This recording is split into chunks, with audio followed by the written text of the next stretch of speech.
Grow your practice, grow your wealth, grow your impact. Find out how to spend less time in the dental chair and more time on the things you love. Welcome back to the Dental Wealth Podcast. Glad to have you back for another episode. And during the last podcast, I said I might have opened up a little doorway into a lot of conversations because I said send us some questions, and so I got a whole lot. But one of the ones that I thought was kind of interesting, I mean, we could go into a gazillion directions. And look, I encourage you to engage with this podcast. I mean, that's what I said. I mean, look, one of the things you can do with this, and I would encourage you to do, is pick a partner, pick a colleague, and say, look, let's listen to this once a week, and then let's talk about it, or let's listen to it every, there's 2 episodes a week typically. Let's sit down and have a cup of coffee and talk about it and talk about how it applies to us and share it, which is one of the greatest things you can do. Literally, it's one of the greatest things you can do. Because here's what ends up happening, by the way, when you hear something and then you share it, you hear it again, and it starts to reinforce a behavior. But by the way, you don't know it yet, but it will change who you are. It will change the way you think. So I encourage you to do that. So thanks for reaching out. One of the questions I had, it was a question about what is one of the largest capital mistakes somebody can make? So what is one of the largest capital mistakes that a person can make? So we have to distinguish first if you're a new listener or, you don't understand what is capital. So I said, look, money and capital are totally different. Capital is really, capital is financial resources utilized. By the way, that could be debt as well. But it's utilized to have an ROI, to grow your practice, to actually invest in something with a return. Is typically we use capital. And so if you have money sitting in your checking accounts in your business, it's not money. Money is what you take home and go buy, your car with, and what you pay on your mortgage and go on vacation. That's money. Capital is completely different. Capital is what we utilize and we invest in. We use capital to make purchases within our practice. Sometimes we utilize debt, which is somebody else's capital, so that we can grow our business. And so when I got this question from this doctor and I said, hey, look, what are some of the biggest capital mistakes? I thought, there's a little bit of a loaded question here. I could go for the next 10 hours talking about that. But I want to talk about 2 today. So I'm just going to focus on 2 of them. And so here are 2 of the biggest ones. And one of the ones is what you might not expect. And I'm going to tell you a story. And I'm going to start with a story. I like storytelling.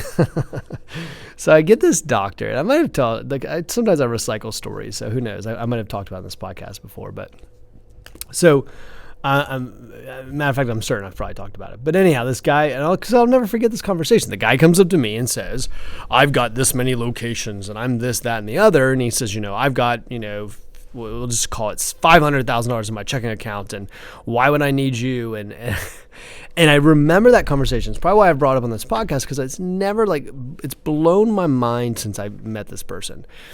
Because I was like, look, man, let me show you something. And I started doing some math with him, and I started showing him how it was costing him millions of dollars a year to be sitting on that much capital. And so when I did this math for him, it blew his mind, and he was like, wow. And so, interestingly, one of the biggest capital mistakes people, now I'm going to hang with me here, because some of you are going to say, I don't have enough capital. I want you to hear me here. So stay with me. One of the biggest mistakes people make is the underutilization of capital. The underutilization of capital. Okay? And so the problem is that people do not understand how much capital they have that they do not utilize. Okay, now I'm going to give you an example where it would be for those of you who say, I have no money. In business, we have something called the cash conversion cycle, which is really truly from the time we market. Some of you market, by the way, by just having insurance, contracts, but how long does it take for the cash to come in? So if you're a business and you market, how long does it take to come in? But one of the things that ends up happening, so in your cash conversion cycle, not to get too far, like I said, don't let me lose you here. I'm just picking one area, by the way, because some of you, by the way, might have 7 figures. By the way, I've had so many doctors come to me with 7 figures in cash. And so I tell them, why do you have 7 figures in cash? And they say, well, I don't know. I mean, I didn't know what else to do with it. That's called underutilization of capital, by the way. But the other one, but some of you say, well, I don't have that much cash, so that's not me. No, it's you too, and here's why I say that. So let's just use accounts receivable for a second, okay? So let's just assume that we don't do a great job of managing our accounts receivable. And at any given point, by the way, I could guarantee you 80% of you listening to this podcast fall into this boat. Let's assume we have $20,000 of accounts receivable that sit out uncollected for an additional extended period of time where we could have gotten that money in. So in other words, our bank account sits with $20,000 less as a floating balance than it would be at any given time. And so because we don't go collect this money, then there's an opportunity cost. We've allowed the insurance companies to hold our money. We've allowed it to not be collected from patients. We've allowed it to sit out there. So we have $20,000. Just to give you an example of uncollected money. The statistical math behind that, by the way, is roughly about, just to give you an idea, that would reduce your annual revenue. I'm not going to get into all that today. I kind of covered some of this on the marketing podcast, but it would reduce your annual revenue by about $420,000. Okay. It would reduce your, by the way, because if you invested that money, if you invested that into a campaign, you actually understand how to utilize that capital.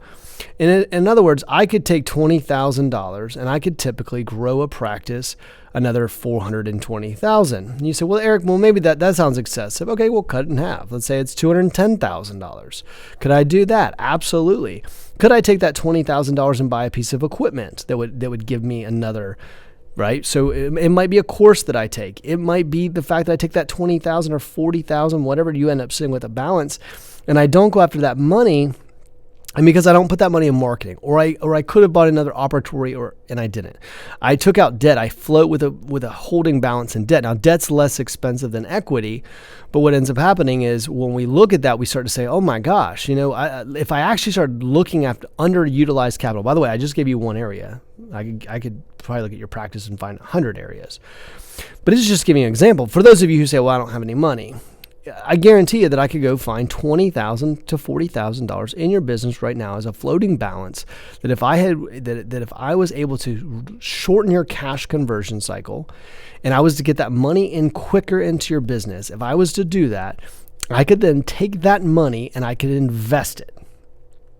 And by taking that money and invest it, I could increase the revenues of your overall practice by understanding that capital and where that capital is and where it needs to be placed. Does that make sense? So by the way, some of you, I lost you already.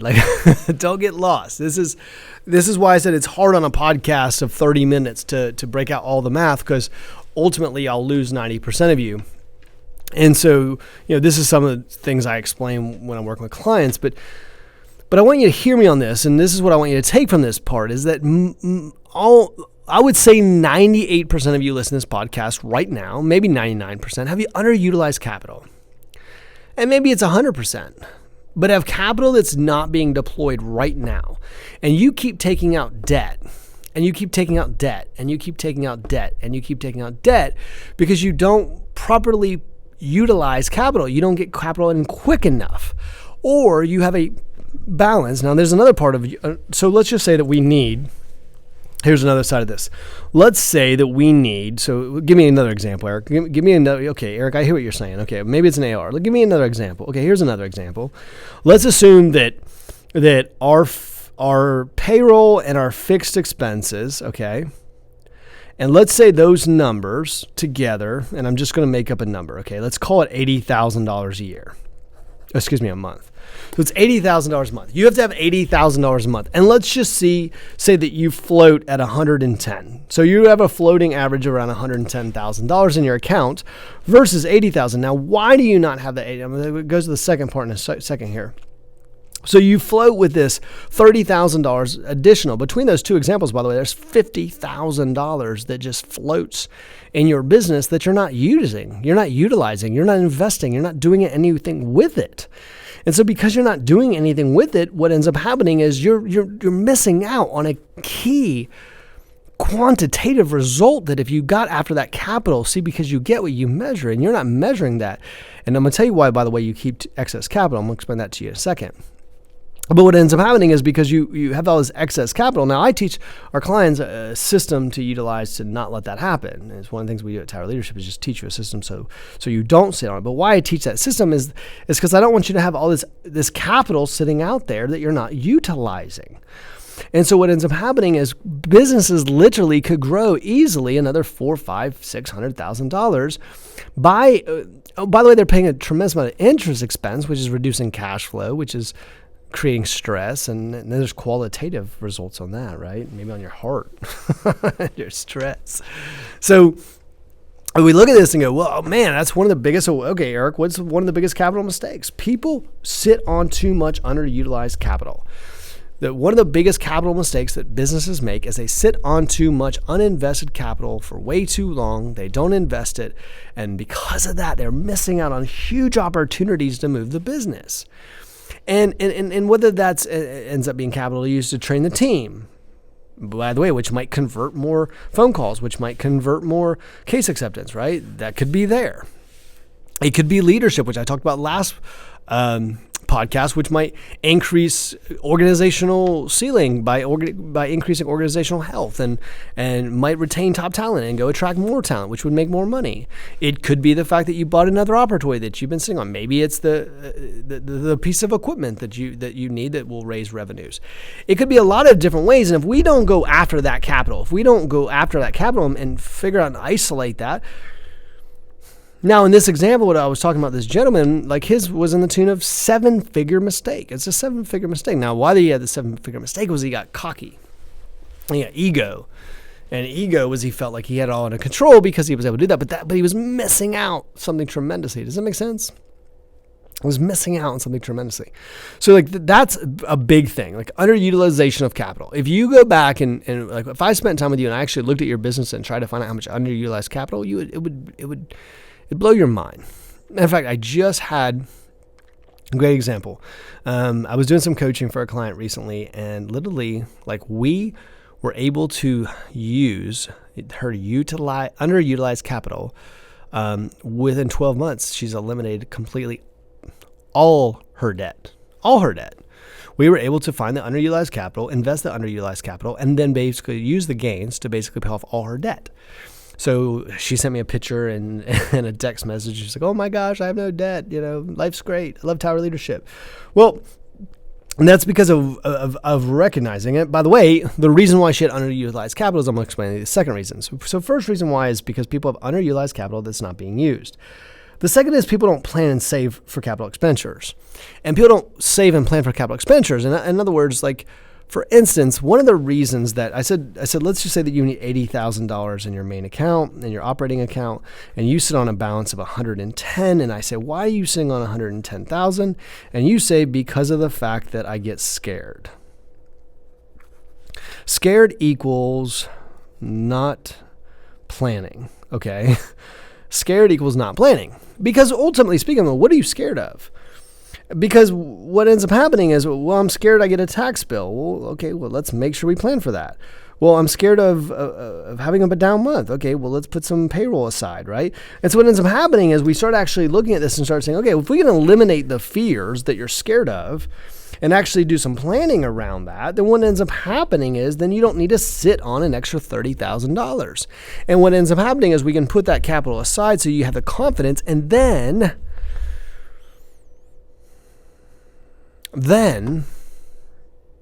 you don't have to take out so much darn debt. Or you might take out a piece of debt strategically, use your capital to then instead invest somewhere else, utilize the return to pay off the debt.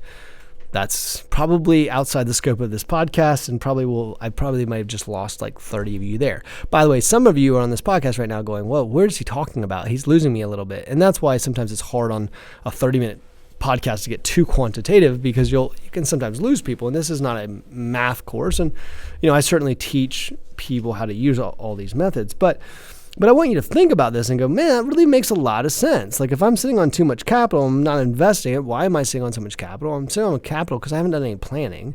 If I did the right planning and I put that in place. So for instance, I had a doctor last year who borrowed from herself. She had money sitting inside into a tax account. She borrowed from her own tax account. That's right, she borrowed from herself. and then she utilized the capital. She put the capital into buying an operatory. Then when the operatory started getting the results, she took the results and paid back her tax account. That's right. You can borrow from you. And by doing the planning, she didn't need to take out debt. She borrowed from herself. Then what she did was she looked at the return, she got the ROI, she took the ROI and she paid back herself. Does that make sense? So like when you become really good at this is a game of like quantitative like moves that like when you start actually realizing, remember you get what you measure. So when we start talking about capital mistakes and capital mistakes people make, it's because they make capital mistakes because the biggest part is they don't do planning. The second part is they don't measure it. And so what ends up happening is there's well, who's measuring accounts receivable? Susie. She's really good at it. And I go back and look, and I'm like, well, why? I think one of the times this is like I can't make this up. One time I opened up a doctor's business, and literally they were sitting on like $290,000 of outstanding AR. By the way, this wasn't stuff that was like 10 years old. This was stuff that they were producing so much surgery that they didn't. It wasn't, by the way, it wasn't an oral surgery firm for those you trying to guess, but they were doing so much surgery that they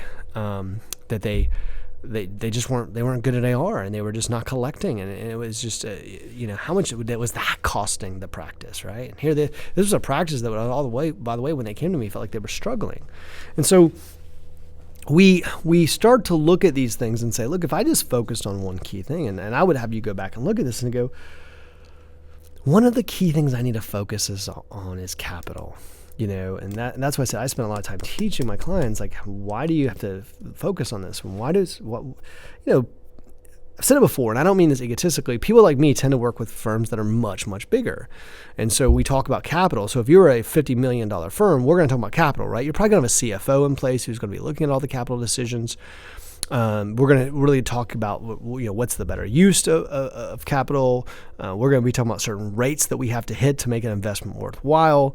We're going to be talking about more kind of complex ideas, and so that sophistication is going to happen. Well, when you're a single practitioner possibly, and you're running a small business and you got a small office team, those things become a little more difficult. So I want to give you a little bit of grace in that and to say I get that.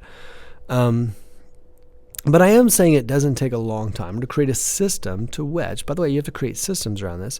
If you create a system around that, what you'll find is then all of a sudden you'll be able to go get the capital. You'll be able to make simple decisions. By the way, this stuff doesn't take a lot of time. You'll be able to take simple decisions and implement simple decisions that will end up resulting in increased capital. And you'll see higher returns. When you see the higher returns, you'll have more money to invest. When you have more money to invest, your income will go up. When your income goes up, you'll probably have reduced stress. You'll be able to take care of your team, and all these things start to happen. So encouragement on this podcast is this. So I was just answering this question on this podcast, which is, what are some of the biggest capital mistakes? I would look at those two, which is to say, one of them's underutilization of capital, sitting on capital they're not using, and the other one's not planning and saving. And using debt and using, just because, by the way, just because somebody will give you debt does not mean it's a good decision. Didn't 2008 teach us that? Like, banks will give you, banks have a whole different criteria for lending. By the way, a large bank that lends to dental, like, they understand some of you will go under. They don't even care. I mean, when I say I don't care, I mean, that's insensitive. The better way to say that, I guess the better term is that they've calculated into their ratios. They've calculated into the ratios that some of you will go bankrupt, and so that they're okay with that. So just because they lend you money does not mean it's a good decision. It just means right now they're willing to allow so many people to go bankrupt. Does that make sense? Do you think the bank, when they lend you the money, honestly cares as much about your quality of life, your impact, your stress level? No, they don't. They care about what the return is at the bank. Now, look, I don't mean everybody. I mean, look, there's a bank here in Atlanta I think the world of, and I've mentioned multiple times that I believe is kind of a breaking free from that model. But I think that for the most part that happens. And so we got to figure out how to utilize capital, utilizing debt as we talk through that conversation. Is I think the other thing is maybe if I added a third here, like an impromptu third. An impromptu third might just simply be they don't understand how to utilize debt. Debt can be used really, really well. Debt can be used strategically. Leverage is such a better term than debt. Leveraging, right? What a powerful word, leverage. Leveraging somebody else's capital. See, now, by the way, you understand that when you leverage capital, that they're taking risk. And then you're actually thinking about that risk, and you're leveraging somebody else's capital to make a buying decision, and then you're getting the return because you leverage their money to get a return, and then you use that return to accelerate the debt. See, that's like great business, right? When we use strategic debt. Now, some people use the word strategic debt so that they can go buy things that they shouldn't buy. Things that become clothes hangers in their offices, and they got talked into buying some new fancy piece of equipment that doesn't make you money. That's a different podcast, but I want you to understand is like understanding how to leverage somebody else's capital is also powerful. So if you think about this, like if you looked at underutilization of capital, if you did proper planning and saving around capital, and then you understand how to utilize leverage to make business and capital decisions, I would promise you, wherever you are financially in your business, wherever you might feel stuck, you would blow the roof off of it. You would blow the roof off of it if you started just focusing on this. Like if you just stop this podcast, like I'm not going to listen to any more of Eric's podcasts until I figure out how to manage underutilized capital, you could have a significant increase in your business, your impact, your time, and your money. So go back to work on these things. So I always tell you guys, like I'm doing this out of my heart because I really truly believe in you. Thank you for listening. Like, look, I mean that every time I say that. Thank you for listening. Thank you for being part of this podcast. Hit subscribe if you haven't hit subscribe. If it's your first time listening, hit subscribe. If you haven't subscribed, but this is like your 40th time listening, hit subscribe. It's a button. But all of a sudden, typically we release these in the morning. I do that intentionally so that when you're driving to work, you can pop it in and listen to it to start your day. But hit subscribe so that because you'll forget about it like we all do. And then all of a sudden you'll be driving to work, boop, it'll pop up, or it'll be pop up when you're getting ready. We call that inert time. Time that, you're not doing anything but maybe getting ready, and maybe you could throw an earpod or, an AirPod in your ear or something and listen to a podcast that might have a huge impact on your financial future. And then share it with a friend, talk to a friend. Talk about these concepts, because what ends up happening is when you start talking about these concepts, so let's say you started talking about underutilization of capital, planning and saving, and proper leverage, and you talked about this with maybe your team as well, but let's just say you're talking about with a colleague. What you'll happen is there'll be all kinds of conversations that come up, and like you'll think of things you didn't think about when you were listening to this, and then it will start to spark different conversations, and I'm telling you, it'll have a huge impact in your year and your results. So hey, thanks for listening, guys. We will look forward to seeing you next time. Have a great one.